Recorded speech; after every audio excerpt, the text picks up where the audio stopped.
વિસનગર શહેર ભાજપ પ્રમુખ ખુશાલ પટેલ દ્વારા લોકશાહી સમર્થન સાપ્તાહિકના તંત્રી જયેશ વ્યાસને અપાયેલી બદનક્ષીની નોટિસના વિરોધમાં ગુજરાત પત્રકાર સંઘ દ્વારા વિસનગર પ્રાંત અધિકારીને આવેદનપત્ર પાઠવવામાં આવ્યું હતું.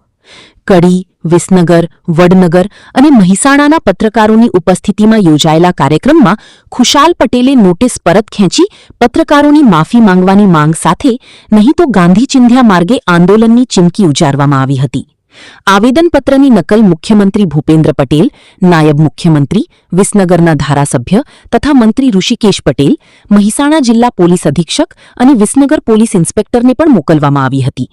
કાર્યક્રમમાં ગુજરાત પત્રકાર સંઘના પ્રમુખ બી.આર. પ્રજાપતિ, ઉપપ્રમુખ જગદીશ બ્રહ્મભટ્ટ, નિખિલ શાહ, તંત્રી જયેશ વ્યાસ, મહામંત્રી નટવરલાલ ભટ્ટ, સહમંત્રી વિનય પંડ્યા, ખજાનચી નિલેશ વોરા, કારોબારી સભ્ય અનિલ વર્મા, પરેશ મહેતા, કાર્યાલય મંત્રી જગદીશ મેવા સહિત સંઘના અન્ય સભ્યો મોટી સંખ્યામાં ઉપસ્થિત રહ્યા હતા.